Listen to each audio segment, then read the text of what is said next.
Turner Yell makes the stop in the secondary for Denver. 1st and 10. The fake. Good block in there, and down it goes. Caught at the 30. Welcome to the Fins Tailgate. It's where we elevate. Miami Dolphins talk, yeah, we never hesitate. Breaking news, hot takes, we keep it up to date. And when the fans speak up, the panel resonates. We live that aqua and orange from the field to the mic. Breaking down the plays, man, we talk it every night. From Tua to the defense, you know we keep it tight. NFL moves, you know we got the insight. We open up the floor, yeah, it's your time to shine. Fans drop the heat with opinions realigned. You got concerns, bring them, we're gonna chime. The Fins Tailgate's where we keep it prime. Welcome to the Fins Tailgate, it's where we elevate. Miami Dolphins talk, yeah, we never hesitate.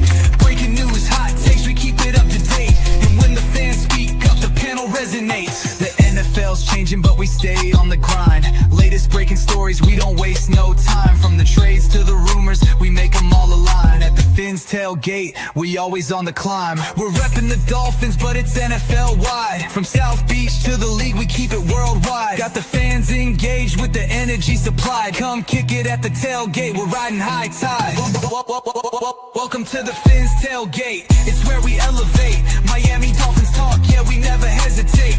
Breaking news, hot takes, we keep it up to date. And when the fans speak up, the panel resonates. So if you love the game, you know we got the gate. Tune in, speak out, don't wait, it's your fate. This is the Fins Tailgate, now watch us dominate. Miami Dolphins, NFL, yeah, we integrate.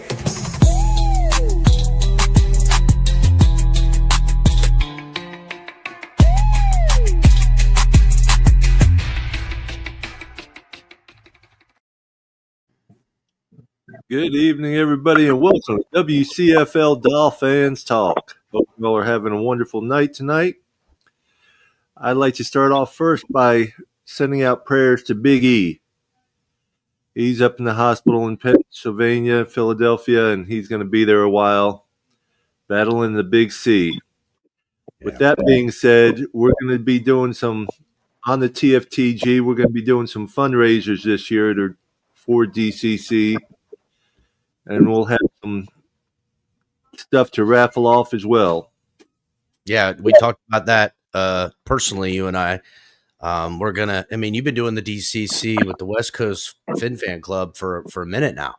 This is the fourth year coming up. Yeah, this will be the fourth year. And, it's about time we throw in the support now under the umbrella of the Fins Tailgate. We're going to let the Fins Tailgate family – show up and show out, and hopefully this will be the best year yet.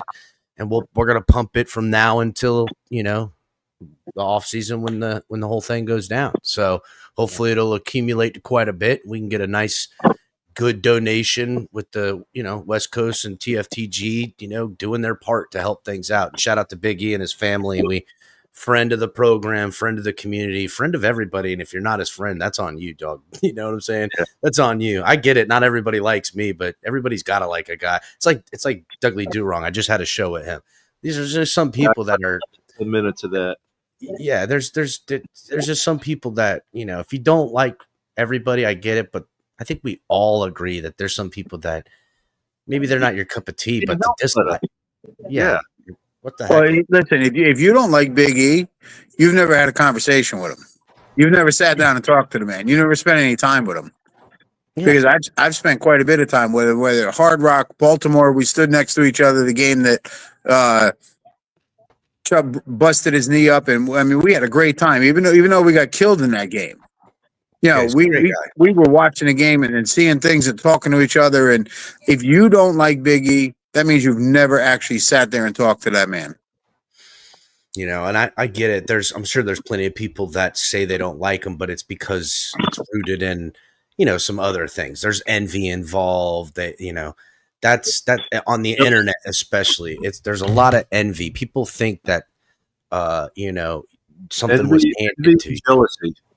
Yeah, there's jealousy. There's envy. There's people get it in their head that, they got something you don't because of unfairness, when really it's just perspective and it's action.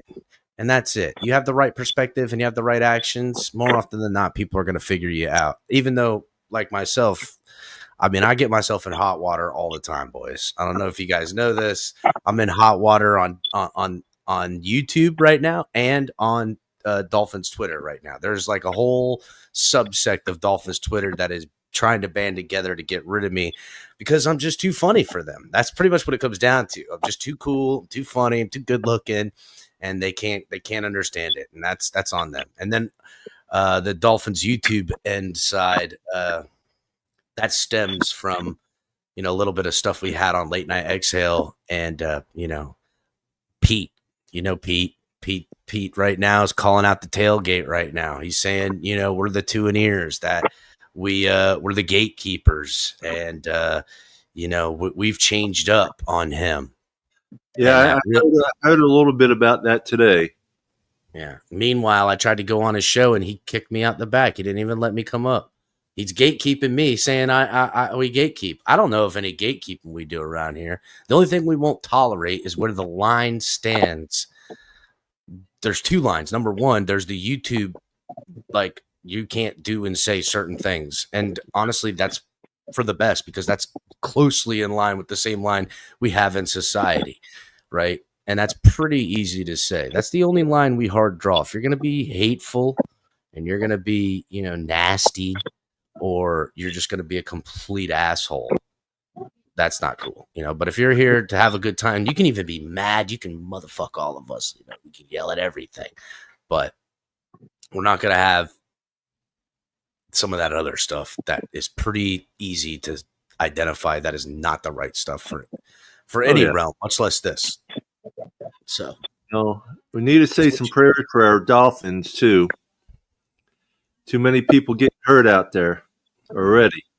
Well, I saw something that, Chop got hurt, but I also saw, I don't know if it was Twitter or what, he said he's okay. So that was on his Instagram.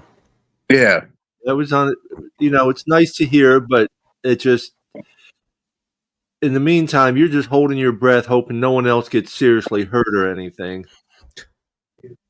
We go in every year, every game saying that. So you have injuries. It's part of the game. It's physical. Guys are flying around trying to, give 100%. And sometimes you get hurt by them. Sometimes you get hurt by your own teammate.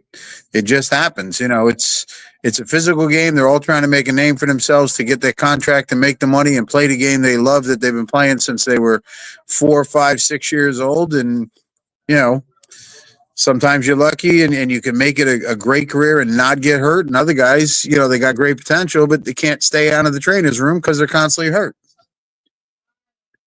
Mm-hmm. Well, there's players that are constantly hurt, and a name that comes to mind that'll ring true with Dolphin fans is a Devontae Parker, a guy who was habitually dealing with small tissue injuries that prevent him from doing his job well. But the injuries the Dolphins seem to be stacking up those are injuries. That's not hurt. That's injured. And it's just brutal this year. I can't remember a preseason camp type of thing where this amount has gone, especially to specific units. The cornerbacks, the O-line, just decimated, man. It's crazy. Teron Armstead was another one. Yeah, we lost him. Yeah. And that's a blow. Good point by you, Paul. That's something a lot of people don't even talk about. We lost to Ron. We're already started behind the 8 ball to then accumulate injuries after that. I mean, come on, bro. Shout out to everybody in chat. Hit the like button, everyone. What's up, Nightmare? What's up, Shake, Aquavision, Ali? Ali, I see you in the back. You can slide up if you got the time. Shake on vacation? Yeah, huh? Shake's still on vacation. Yeah, he's over in the over by Tonk. He went and met up with Tonk and hung out with him. Well, El Capitan, thanks for filling in for him and taking care of the show. Happy to do so, buddy. How you doing, Ali? Ali, what's up, brother? You're on mute right now. There you go. Yeah, thank you, gentlemen. Very, very good. How are you guys both doing? Can't complain over here. Yeah, I do agree with Papa Paul. We almost have to say a prayer for all of them. But what I'm kind of concerned about are the words of that Detroit Lions linebacker about the way we practice. Does it ring true? I mean, proofs. I mean, it's hard to argue after seeing what's happened to us the last 2 practices, to be honest. Well, it seems to be the narrative for the last few years is too soft. Guys are leaving the team and going somewhere else and saying it. Guys from other teams are saying it. So you got to change it. Week one, you got to come out and smash people in the mouth and show them, hey. And it can't be just week one. It's got to continue. Win, lose, or draw. You got to go out there and be physical. If they come in with a perspective that you're soft and you go out and smack them in the mouth, it's an easier game to win. Well, at this point, with the way that the narrative, it's a national narrative. Again, I was just talking to Doug before the show. We had a small one, and I'm like, the thing that's so disheartening is that it's a national narrative. Every media pundit, up and down, players retired, left the Dolphins, they're just freely coming out and saying, yeah, they're soft. They don't want it like that. They don't have the dog. And then to have this be the performance we got to look at, you're making and as diehards of the team, because everyone here is, we'd literally do this stuff for free. This is what we're doing with ourselves, gentlemen. We love this team this much that we are putting our faces on saying, I love this team that's disappointing me right now. And we're standing in the pocket. And the disappointment is that you're making us look like something I don't identify with my football team or myself. It's frustrating. Going back to the question that I caught on your show earlier. It doesn't help when you have a coach that doesn't let a player practice and play, like Waller. It's special treatment. It's more of the same. The only way they're going to be smash mouth is if you actually tell them get out there and practice like you're playing a game. Papa Paul definitely has a point here. If you really think about it, even if Waller is not in game shape, we'll say, what better way to get in game shape than actually being there, being on the field, making it happen with everybody else? You know what I'm saying? Why does he not have? Why is he not practicing? Again, and like you probably saw, Paul, me and Doug talked about it. This game shape narrative is weak to me. I've seen Darren Waller. He's got music videos. He's Mr. fucking rap country guy right now. I see that's a guy in shape. I don't care what anybody says. Look at him. And then to also think that we signed a tight end, Merrick, who was here 3 years ago, who hasn't been anywhere on football since then, immediately start practicing. Make sense to me. How does that work? How does this guy who's been twice as long retired is coming in and practicing while the dude who's a superstar, who's literally, again, I'm watching him in rap videos, like the guy looks he's a physical specimen, but he's not in shape. It's kind of just odd to me, bro. Well, it cracks me up because, Papa Paul and I are old enough to remember when there was, 6 preseason games, and these guys went out. The starters played preseason games. They weren't all sitting around. They went out and played. Now it's, play him a series, play him a half, don't get anybody injured. Shula would have lost his mind. He never get out there and play. Water with Shula. Yeah, you want to be in game day shape? Get out there and play the damn game. You'll be in shape.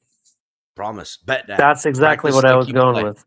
Practice like you play, and there's no surprise why the Dolphins, when the going gets tough, they're like, oh, well, we didn't practice this part. I was talking to somebody today at my work. We had a summit, right, of leaders, and I got to connect with people, and I talked to people that are in the Philadelphia area, and even in the Baltimore area and whatnot. And one thing that I see when it comes to where these teams are, and especially with among their fan bases and everything, they have a blue collar culture, right? You fight, you work, you claw, you scrape for every yard, right? Zach Seiler made it and got his money because he did exactly that. Had the blue collar mentality. Chris Greer, over the years, I want to say at least since 2019, has been talking about bringing in players that love the game of football. They want players that love the game. Well, to be fair, when you're in college and you have a chance at making millions, of course you're going to love the game. Everybody's going to say they love the game. Should we as a team start focusing on bringing those blue collar players to the team, because that's really what would bring the biggest culture change? What do you guys think of that? Well, you can say that, and you can bring a guy in that's blue collar. The problem is when he gets in South Florida, then they get into lifestyle, and all of a sudden they're not blue collar anymore. They're about partying and hanging out, and going to different clubs and seeing celebrities and all the other sports teams that are there and hanging out with them. And yeah, it's Well, easy to say that. Johnny, I would say that avoiding that isn't the problem. Like avoiding guys who want to live the South Florida life, I don't think that's a problem. That 72 Dolphins team, they lived the life, even with all the work. Oh, they Even with partied the like work. hell. They Yeah. partied like hell. Now, my point to that is that what did they have across the board? They were They had Shula. crazy. They Yeah, were crazy. of course they The were crazy. players, They had just the Shula players. We're not busting their going to talk. balls. But that Shula busting their balls, and he kept crazy in order. But just in a player profile for what a guy like Chris Greer could do, and what to Ali's question and point, I would say, don't bring me in guys who just love the game. Don't bring me in professionals. We've heard that around him. This guy's a true professional. Don't bring me professionals. Bring me psychopaths. Bring me guys that love the game, don't know any life other than it. Like there's no backup plan. Yeah, They okay, live maybe football. That's this is it. what you're talking This is about. all they got. This is it. When the game Yeah. is up, you got to tell them they can't play anymore because of whatever reason. They're gonna cry. They're gonna fucking a piece. They're not. Give me psychopaths, and they can to the victor is the spoils. And I think we've kind of gotten away from it a little bit. We want all these players to be goody two shoes. We want them wearing ties, and I know Shula made them do that, but wearing a tie and being the tie guy are different. You got to have psychopaths wear ties and win football games. That's another thing. That's the algorithm, boys.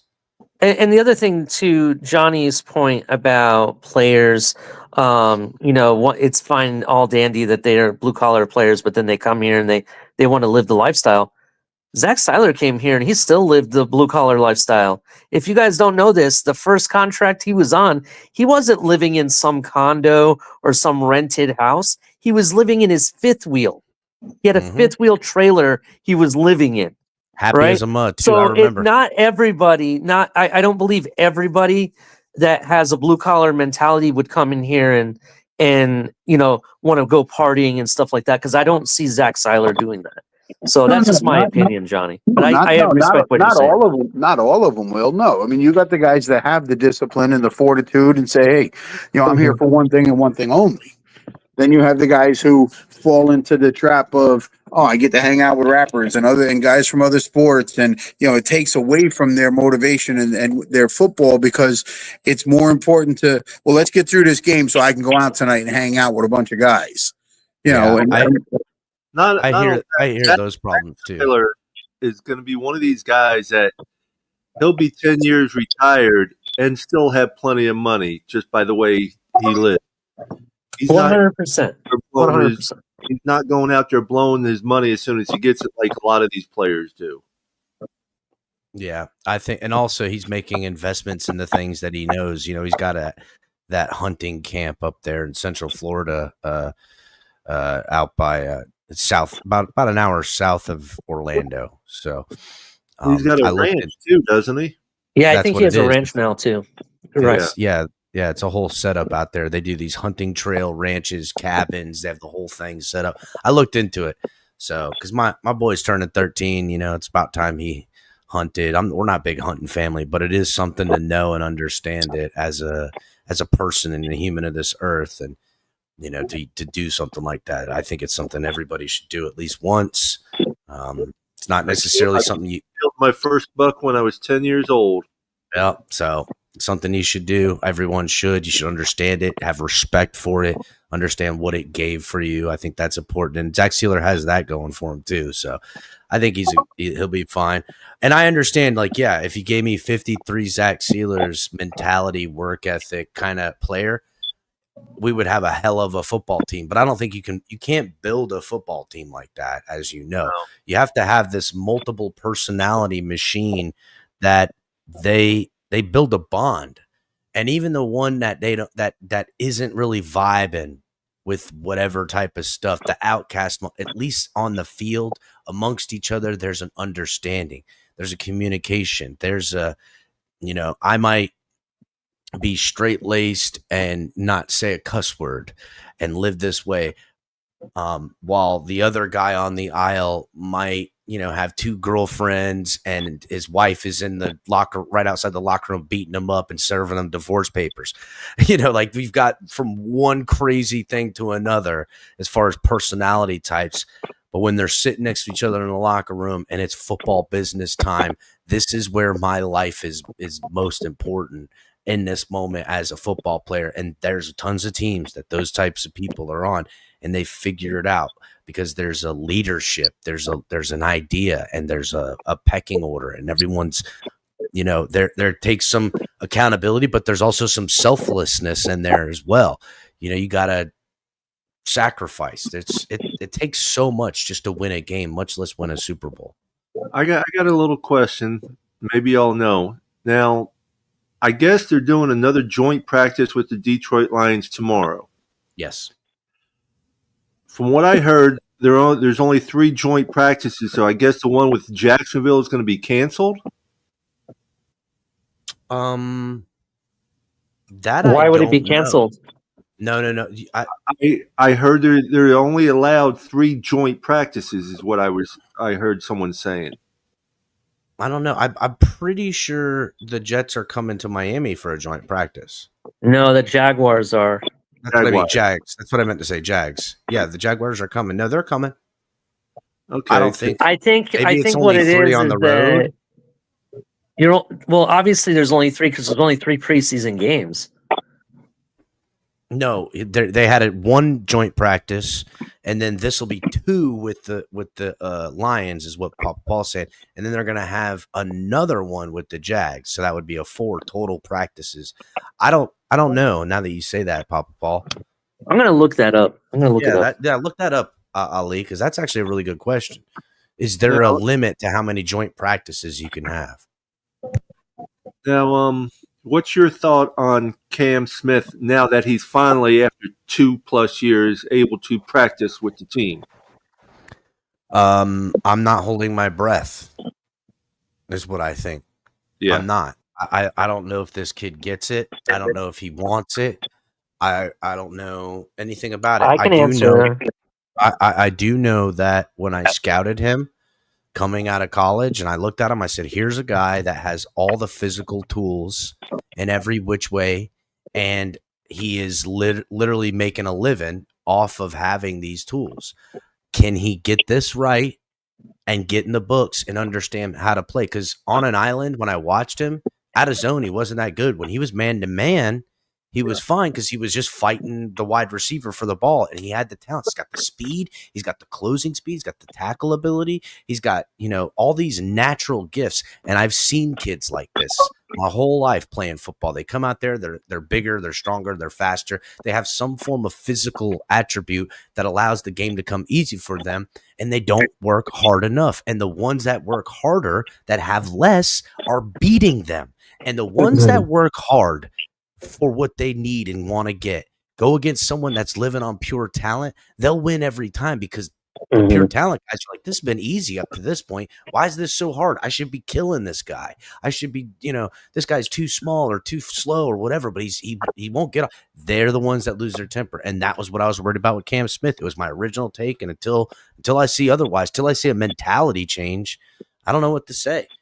Here's Derek. So just so you guys know, you want me to real post quick, the link, Papa Paul? Go ahead. I do have the answer regarding the joint practices. So teams are allowed up to 4 joint practices with other teams. So if they had 2, if this would be the second one with Detroit, you said, right? Yeah. Yes. And they It'll had be 3 one with total. the Bears, right? Yeah. So we do get a 4th. So Jacksonville would be the 4th. Okay. Yeah. And is that supposed Thursday next week? I think so. I don't know. I think it is Thursday, and then they're going to take off Friday and Saturday. Fridays, they're off, and Saturday night's the game. Saturday night at 7. I will be What's at up, the Derek? game, by the way, so I don't know if there will be a late night XL that Saturday, by the way. What's Maybe up, Derek? How are you, brother? Maybe What's I will. up, guys? Sorry about What getting up? on late here.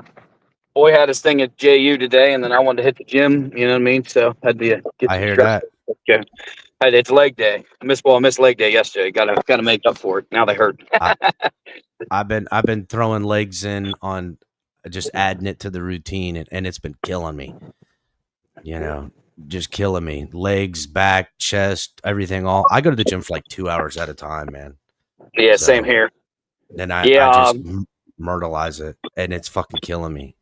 do the stepper after you're done, and it'll take the acid out of your legs, and then you feel better the next day. You're not hurting. Do a couple minutes on the stepper. It's night and day. My legs aren't hurt. My legs aren't. I don't think in the beginning they were what was kind of killing me. It's my back, dude. Because I never really ever really worked out. Sorry for getting on a side conversation with Derek on the freaking working out place, but I never usually used to work out my back because I've always had a stupid strong back, and it's Right. always been relatively proportionately big enough for my body, and I've never had any back problems. But now I'm kind of working them out, and I'm noticing like when you work out through your back, it just draws all the energy out of your whole body. It kills you.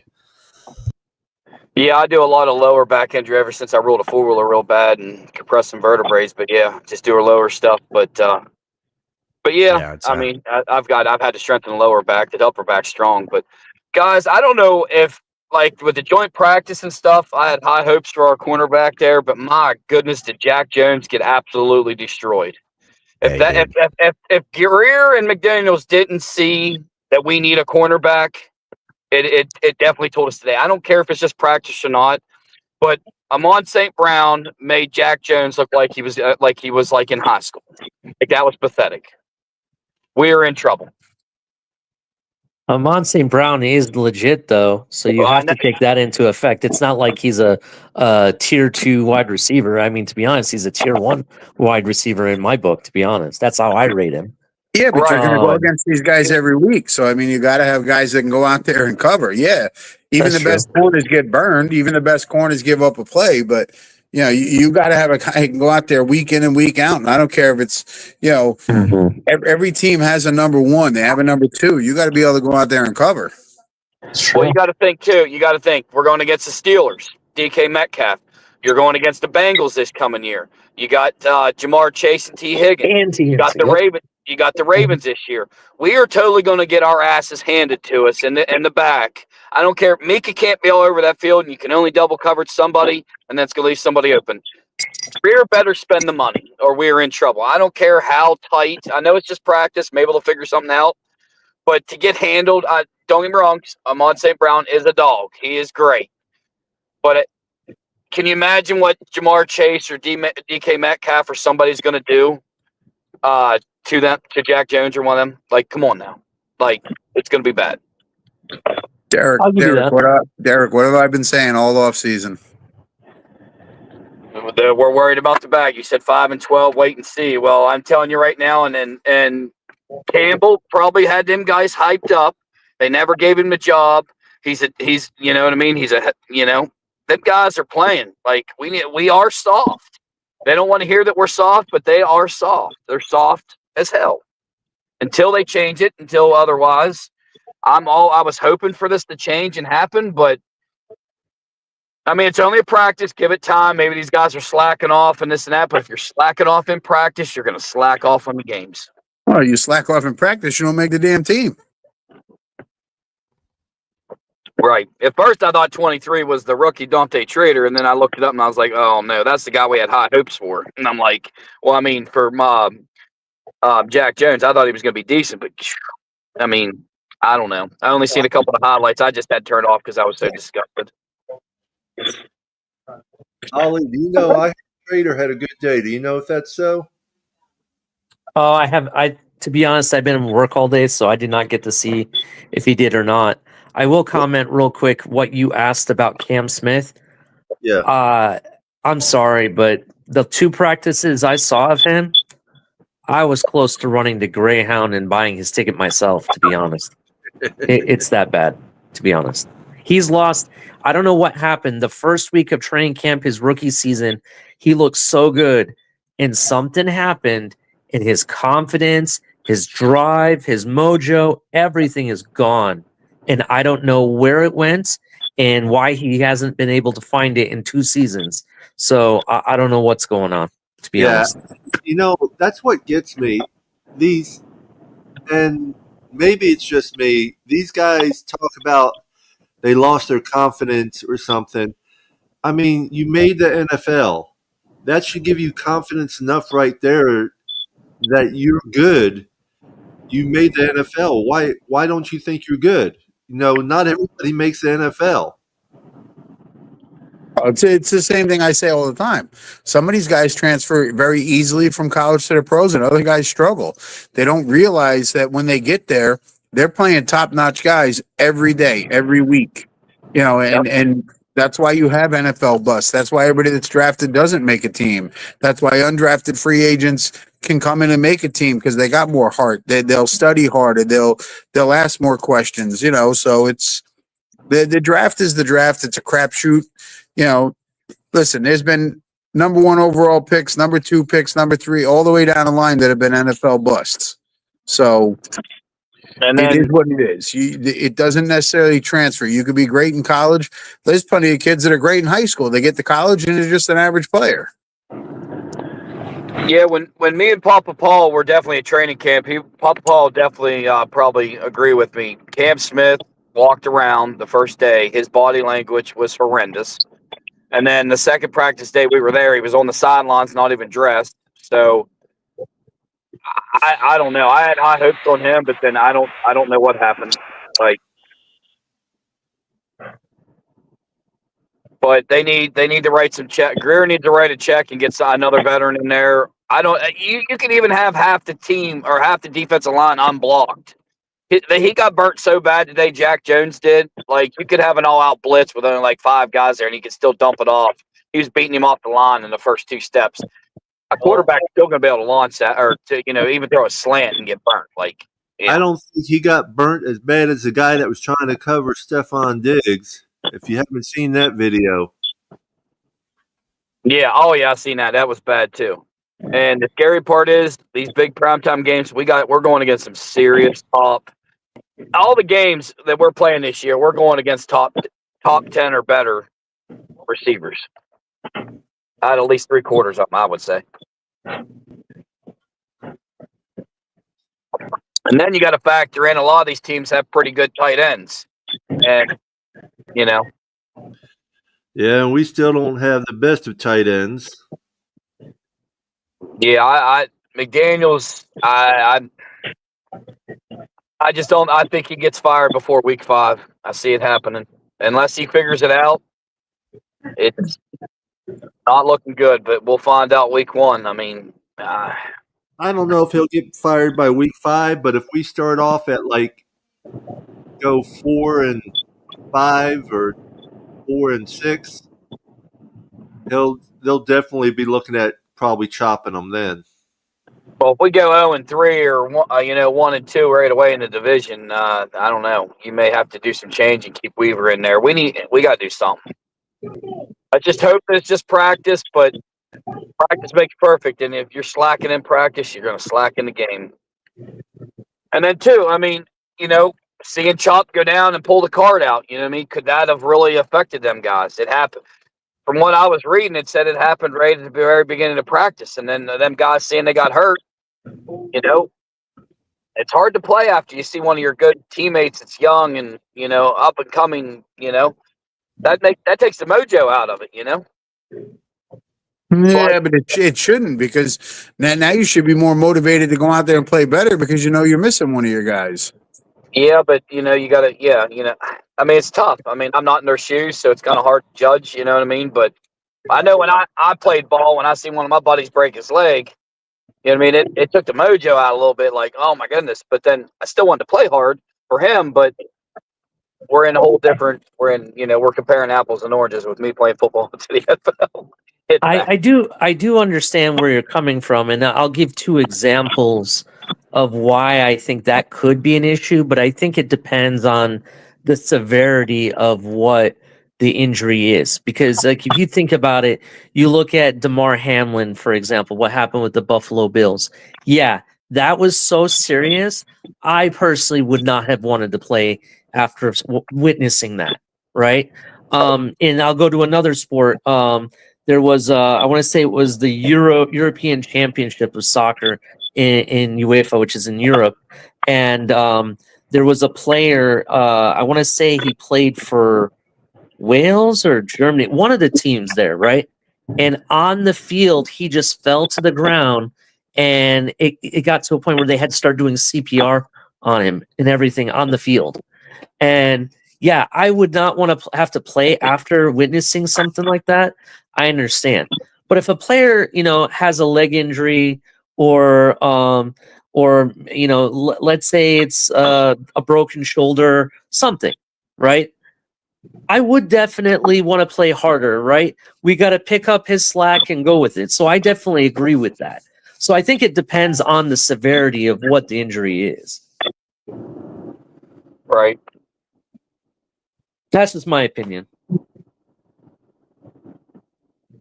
But the other thing that's frustrating is, Dan Campbell's got a mean physical team, and we have to change the culture. We've been talking about this since the whole bullying scandal situation.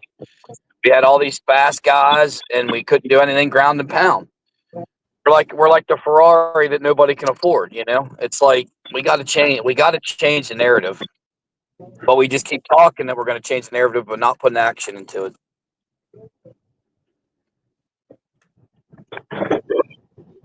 But at least it was seen here in practice. You got to fix it because the Lions are probably going to go pretty far. They're going to make the playoffs again. If they didn't have their whole team decimated, they probably would have went a lot farther in the playoffs last year. Well, I mean, that starts with look at the difference in the coaching styles and personalities of Campbell and McDaniel. Yeah. I mean, think about it. Campbell's that hard-nosed guys that played in the NFL and understands what it is. And, I mean, I like Mike, but, it's getting tiresome watching these screen plays and throwing the ball behind the line and not being able to run the ball. And, I mean, that game against Chicago, Tua comes in, first drive, goes down, what was it, 11 plays? And, okay, let's get stuff 4 times at the goal line. Hill absolutely got blown up on second down, missed his block entirely. Nobody touched Sewell on the 4th down. Just let him come right through. I mean, what's it? The guard let a guy missed his assignment too. He went the rookie. He went in when he was supposed to go out and just let the D end right in front of him go right through. Yeah. So I mean, it's it's disheartening. You watch Tua come in and move him straight down the field. They get it inside the 1-2 yard line and then get stuffed 4 times. So I'm gonna play devil's advocate here a little bit, gentlemen, and this is the stuff they need to work through because it's what they completely struggle with: running the ball, toughness, one-on-one. Like Jack Jones, asking a guy like Jack Jones to be one-on-one matched up against an Ahmad St. Brown, that's where he needs to get better. I know Jack Jones, underneath can. In zone, close in on tacklers and close in on crossing routes. But asking him to be on the boundary to cover a number one-on-one, that's where I got to see what his limit. We know his limitations, but you got to see and you got to put it to practice as well. It is the only way to get better. And then on the flip side of that, with the running problems, it's where they need to go. This team is only going to go as far. We know what they can do passing the ball, but we know that these teams aren't going to be dumb and not go too high look on us or do shell coverage with cover 4 and keep everything in front of them to prevent Tyreek Hill or Jalen Waddle or whomever else to slip out for the big plays. So the Dolphins are going to take everything underneath and they're going to have to put together these long drives, and that's because of the coverages. Well, if they're going to sit there and too high, then we need to run the ball on them. And if we can't, then we've got nothing. We've got nothing.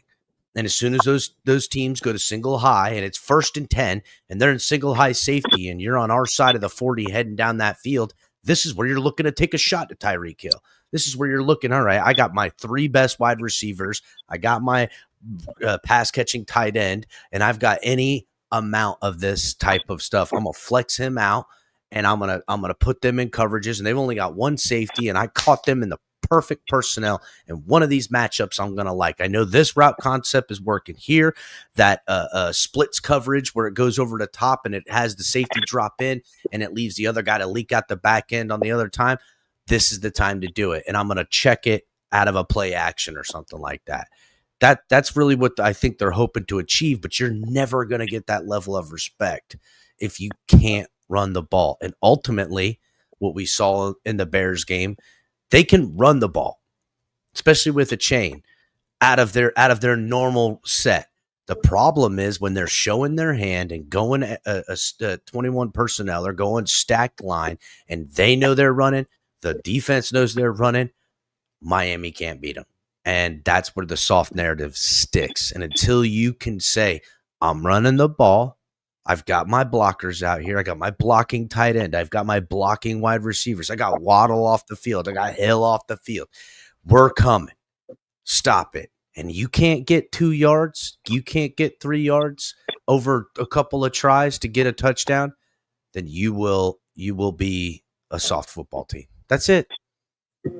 It's pretty simple. This is where they need to work. And it seems to be what they are working on. The question I have is, how long until they either scrap that idea or it gets scrapped for them? You know, how long do they say, well, how long until they figure it out, or do they give up trying to figure it out? That's the questions. Are they going to stick to their guns? Because the outside pressure right now is at an all-time high. Think about it. If we take a step back and take a little bit out of our frustrations of this regime, and we take all the names off of everyone, coach all the way down, and everything we've had, and we look at it, I would say this team is trying to get better at the thing they need to get better to actually be a better balanced offense and a better football team. And I can obviously look at where the deficiencies in position groups are as far as talent goes. But what they're practicing and what they're failing at is that fans are giving them hell. Ex-players are giving them hell. The media is giving them hell. Hell, they're giving each other. They're fighting against each other out there because they're fighting. Can they hold on?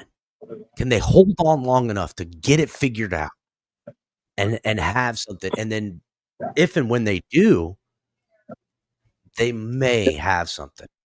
I get it. I'm playing devil's advocate. I seen a team that consistently kind of gives up when the going gets tough.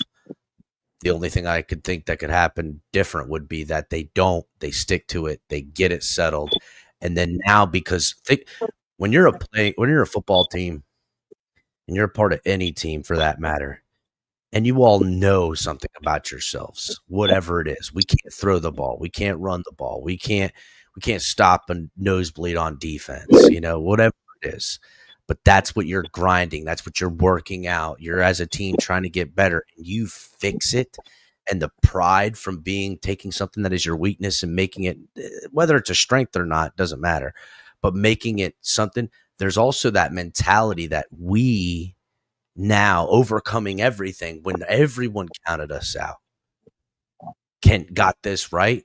They could have a good morale mentality boost, but I just don't foresee it. With all that being said, I don't foresee Mike McDaniel having enough fortitude to get that, enough command. There's not enough leadership for them to hold each other accountable.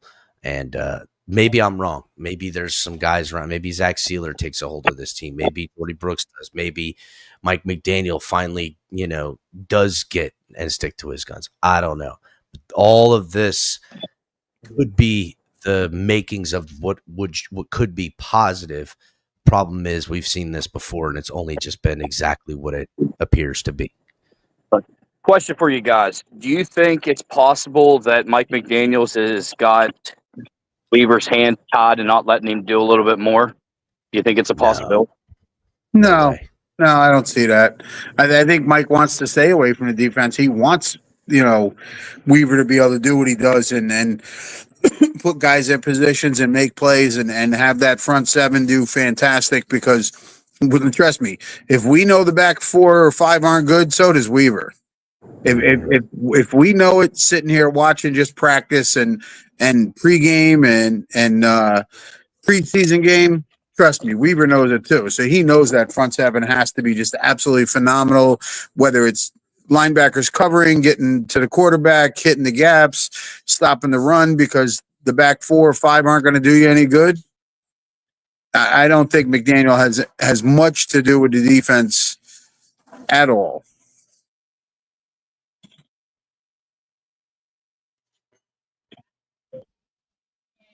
I would say that's the way he wants it. Yeah. Mike wants to work on the offense and scheme his plays and move the ball and put points on the board. And he wants Weaver to do his job and take care of the defensive side and keep him in games and get a turnover here or there and make a stop here or there to get the offense the ball back. Now, with seeing that today, because you know how the media only ever wants to show the highlights, they only ever want to show the bad thing. I wish that we could see the other stuff, but the reports are saying that we got flat out our asses kicked. You know what I mean? But definitely having Weaver there. When I was at training camp with Papa Paul, I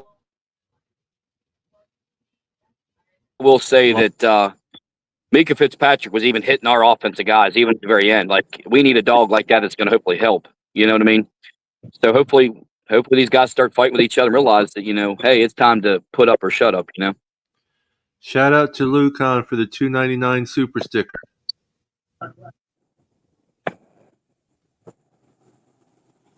Listen, until I see great improvement, I'm still sticking with 5 or 6 wins. I just don't see the roster, the team to be able to get to 10 or 11 and make the playoffs. And it's unfortunate, but I hope I'm wrong, but that's what I'm seeing. Here's another thing I'm wondering. And, look, a lot of people, just as loud as the fans and community is at large about their displeasure with the Dolphins and how they've been performing up to this point, plus last year and beyond. They also seem to be lockstep and barrel on that they want Tyreek Hill off this football team for quitting and all the other antics. But I just got to say, guys, is this a football team that can survive without the type of superior talent that Tyreek Hill possesses? Because defenses can't do what they do on the Dolphins offense when Tyreek Hill's out there. It forces them into too high shell. Today, we didn't have Waddle or Tyreek. We didn't have Tyreek last game. We didn't have Tyreek in the last joint practice. A lot of this getting beat up and teed off on, Tyreek Hill ain't around for. Yeah, he's got no gluten injury or something, so. There's a little something there. Oh, no, absolutely. Listen, I'm not one of those people. I don't want Tyreek gone. I was not. You can ask the guys on the panel. We've been doing this show for 2.5 years, and last year in January, that last game, I was at the last game. I was in MetLife, and I watched him not go out there, and then we did our show, and I'm like, I personally don't give a damn. We couldn't make the playoffs. We weren't going anywhere. Why would you send him out there maybe to blow his knee out on that horrible turf and then be gone all this year because he went into the fourth quarter of a game where we couldn't do anything? I get Johnny. Tyreek Hill needs to be held accountable for Tua, but Tua didn't even play those last 2 games. Right. And that's what I'm saying. I didn't care that Tyreek did not go out in the fourth quarter. It never bothered me. I'm like, why would you go out there on that horrible turf, which is known to blow people's Achilles, knees, and everything up, and go out there when you can't make the playoffs? Trust me, those players, I was right behind the secondary and the linebackers' benches. They were scoreboard watching. Trust me, they knew what was going on. They knew they weren't making the playoffs. And Tyreek said, you know what? Fuck it. I ain't going out there. And I don't blame him. I know a lot of people do, but I don't. They want to hold Tyreek Hill accountable for his words, but everyone else isn't held accountable for their actions. It's wild. I would bet you right now that if if half the team was a superstar like Tyreek Hill, and you know what I mean, wasn't worried about getting cut and still making the money, I think half the team would have agreed not to want to go out on that field either. But Agreed. you know, I think they would definitely get cut and their careers would be over. But so. William asks, or Bill asks, do you think if Tua wasn't our quarterback, would McDaniel still run the same offense? No, absolutely not. I disagree. McDaniel. Well, I mean, it would be a little bit different. He would cater more. You know, right now I think he's catering more to Tua. You know what I mean? He's of building course some he is. stuff. One, he's left-handed too, so you got to change everything up. You go and throw a right-handed quarterback in there, you know, it's going to be a little bit different the way the line blocks and everything. You notice that Well, that would be different, but the scheme and style would be the same. Now, here's the irony of it: the scheme, Tua can run the scheme better than anyone in the NFL, and that's not. I mean, maybe Purdy a little equal to, but I would say by and large he can run it the best. Problem is when the scheme breaks down, you need something else. He ain't got that. And in fact, that's when he gets hurt, when he try to do some of that other stuff.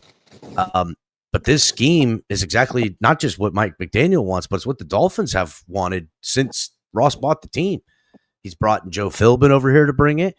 And the person to come the closest before Mike McDaniel was Adam Gase. And he was trying to force a square peg in a round hole with a non-scheme type of quarterback that they tried to take Ryan Tannehill, and that isn't built for this type of scheme, and force him into it, and it didn't work.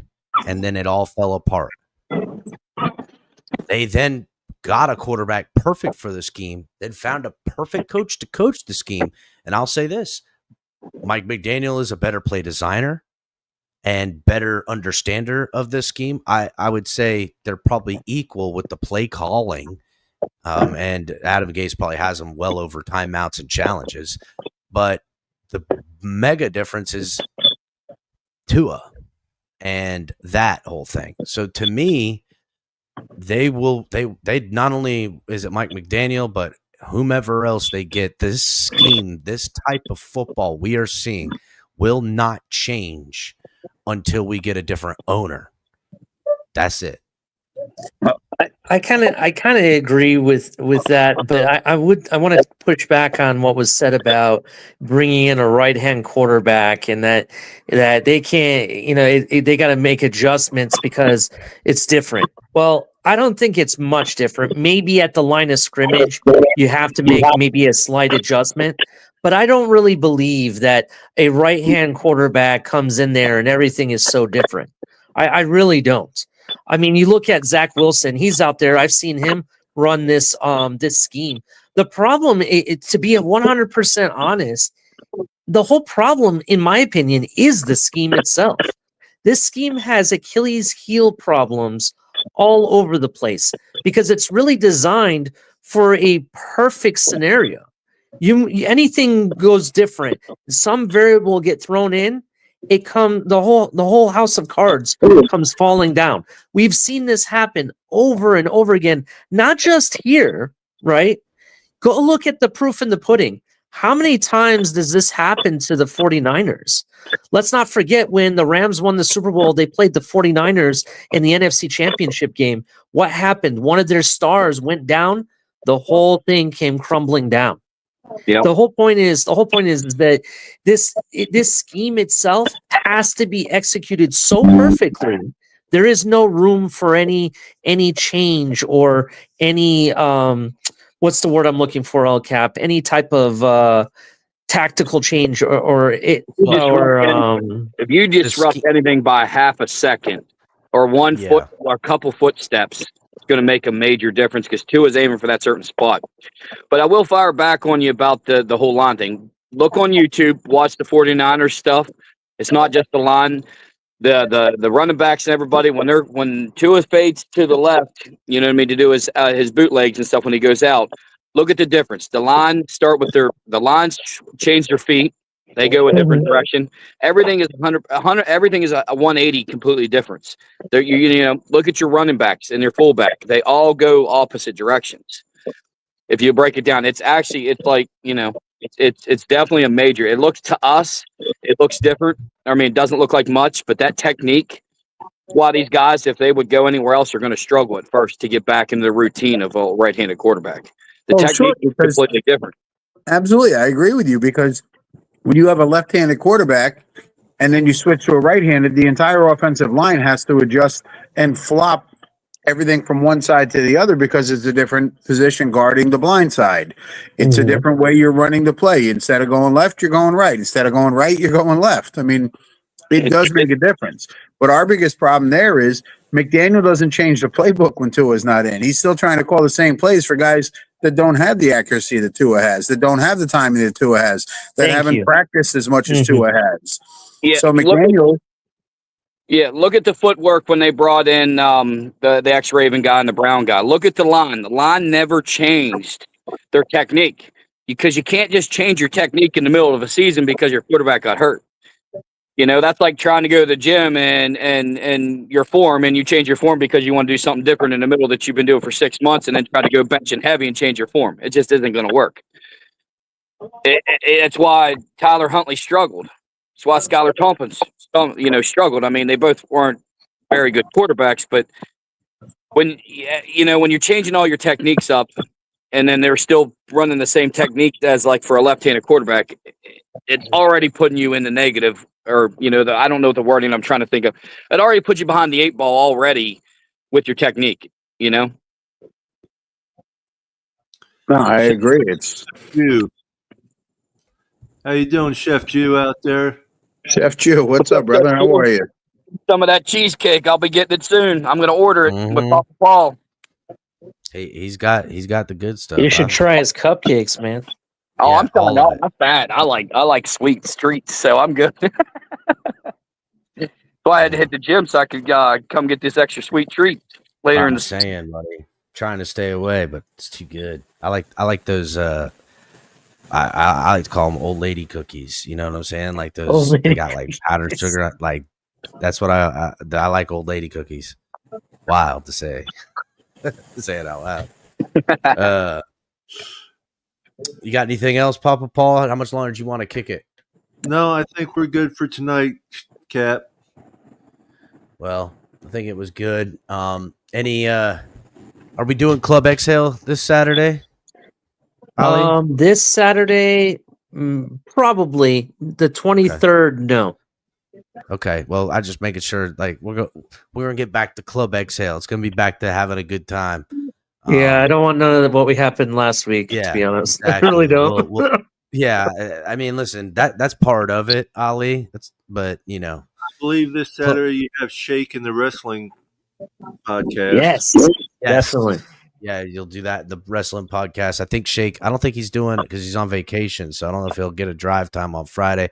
Probably a TMI Thursday coming. So keep a lookout. And I got some other stuff I'm working on. I tried it. I'll get on to you guys, but I'm gonna have some highlights and reviews and stuff like that. Some pre-recorded stuff coming out that I'm just gonna put it out for the channel. See if we can get just a little bit more content for everybody. So some stuff I'm working on in the back, like always. So, and don't forget, save your money for DCC. We'll be giving out a bunch of good stuff. I got a bunch of autographed photos from Zach Sealer, Cater Kohu, and Jerome Baker. awesome. Hey, what time's the game Saturday? 7. No, this Saturday. Saturday it's 1. It's 1. It's I thought it was 3. Is it exclusive on the NFL Network again, or can you watch it on the local channels? Because I know the other one was like prime time on NFL Network. and anybody that's looking, if it's on the NFL channel, it's also on Hulu. Yeah. Mm-hmm. Yeah. So. Hey, real quick question. Is that like a new thing that they have all the preseason game at 1 this year? Or has it always been around 1 p.m.? Yeah, they usually do them at like 3 and 6. They must be doing that. Saturday is 7 p.m. 7 p.m. on Saturday. Next week, the Jaguars. Against the Jags, it's next week at 7? Yeah. Okay, what about this week against... It's against the Lions. It's 1 p.m. Okay. All right. Well, we in there. Hopefully, between now and then, the Dolphins get things corrected. Well, we'll know tomorrow what's going on with another joint practice. Hopefully, they'll come out with a little bit more fire under their butt. Appreciate everybody coming through. Make sure you guys are hitting the like button at the end of the video, sharing it, subscribing, all that good stuff. And we'll see you guys next time. Peace, love, Peace, love, and fins up, bro. Peace, love, fins up.